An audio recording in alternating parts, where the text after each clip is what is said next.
Welcome to Nasdaq Trade Talks. I'm Jill Malandrino, global markets reporter at Nasdaq. We're coming to you live from Miami at Exchange, an ETF experience where we're meeting with the top thought leaders and innovators in the ETF space.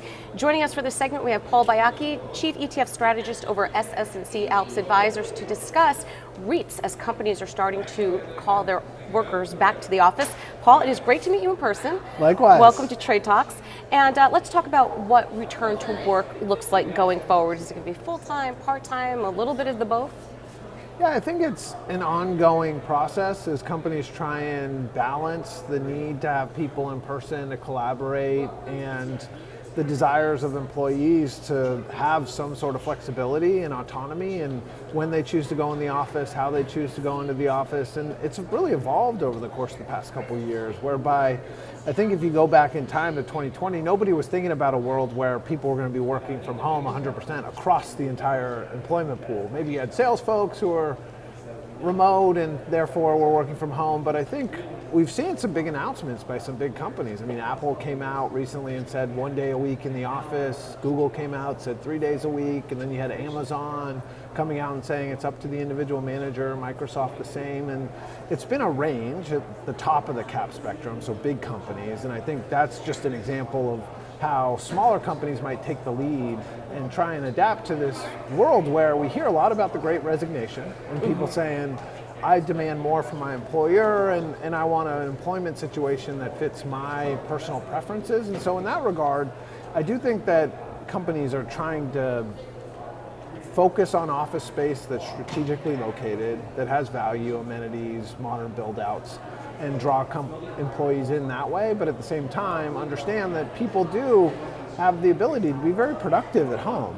And so I think it's one of those things where 2 years on from the start of the pandemic, companies are still trying to grapple with the push and pull at the employment level. Yeah, we were talking about this off camera before, but a lot of people have moved when they know that they could perform their job more productively in places that are more affordable, because it is not easy to live in New York City, the surrounding areas, LA, San Francisco. It becomes a matter of quality of life. So I think it's interesting how companies have to look at that and how they call people back to work. So what does the future of the office look like, do you think? Well, I think companies have to reassess their property portfolios and make difficult decisions, frankly, about the nature of a specific office place and how it compares to the rest of their portfolio and what the feedback is from employees. I think there'll be a feedback loop whereby employees are giving their employers insight as to what offices they like, what offices they're more likely to go to, and then you sort of cull down your property portfolio to focus on high quality real estate in strategic locations that again has modern build outs and amenities that attract employees. Because the reality is an office space isn't just a place where people go to work together and collaborate in person. It's a retention play for these companies, and it's also an important training tool. I mean, let's not forget that 2 years ago, people who were starting at companies probably did remote training sessions via Zoom, and I think we can both agree that's probably not the best way to bring people into your corporate culture and train them for their position and to be successful. You need to be around people, you need to meet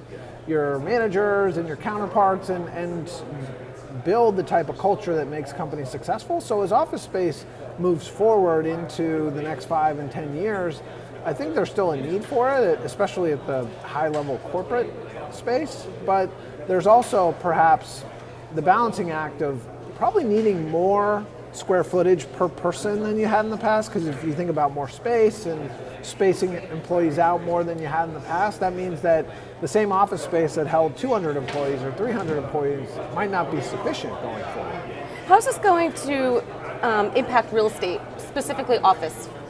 Well, we've seen, and for those of you who are watching March Madness or the Masters or opening day in baseball, I mean, we saw a lot of people in those arenas and big galleries at the Masters. So if you look at different indicators of activity, we've seen an uptick in NBA attendance, we've seen an uptick in TSA checkpoints, we've seen an uptick in dining activity as measured by OpenTable. So those segments have bounced back. But if you look at the Castle Index, which measures office activity, it isn't back anywhere near where it was before. So I think offices are one of the last segments of property to rebound. And so from an investment perspective, you've got different choices. You can just buy the index of real estate companies, and that often has now a lot of specialty REITs, so office tower companies, data center companies. And so if you don't want to have office exposure, an index approach might be more appropriate. But you also now have strategies that allow for institutional caliber managers to actively manage that portfolio suite, and their ability to really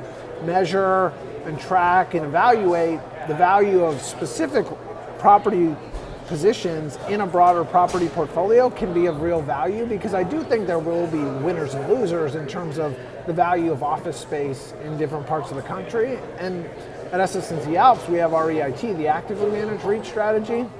And the idea, of course, is that you might have index exposure to real estate, and that captures the industry as measured by market cap.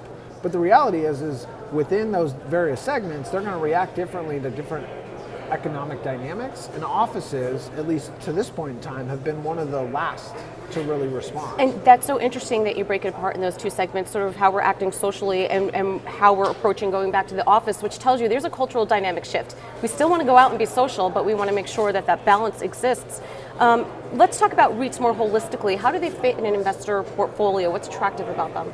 Well, I think typically people use real estate or real estate investment trusts as a way to generate income from the equity sleeve of their asset allocation, and also to get real asset exposure. I mean, coming into this cycle, the one we're in, I think people think historically, well, it's REITs, it's income oriented, it should be punished in a rising interest rate environment because they've been called quote unquote bond proxies. But historically, they've actually done well in rising rate environments. In fact, going back over the history of the real estate market as publicly traded REITs have existed, they've generated positive returns 84% of the time in rising rate environments, and have outperformed the S&P 500 roughly 50% of the time, or 48%. So some of those concerns that investors have about rising interest rates and the impact on real estate have been perhaps misguided at times. And also, I think inflation is relevant here, because I mentioned real assets, and that's a segment of the market that people focus on in inflationary environment. But when you think about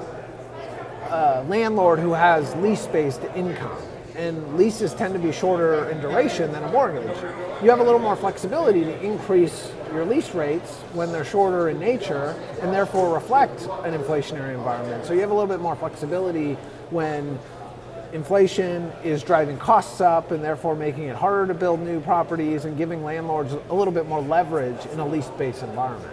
All right, Paul, appreciate the insight. Thanks for joining us on My Trade pleasure. Talks. And thanks for joining me. I'm Jill Malandrino, Global Markets Reporter at Nasdaq.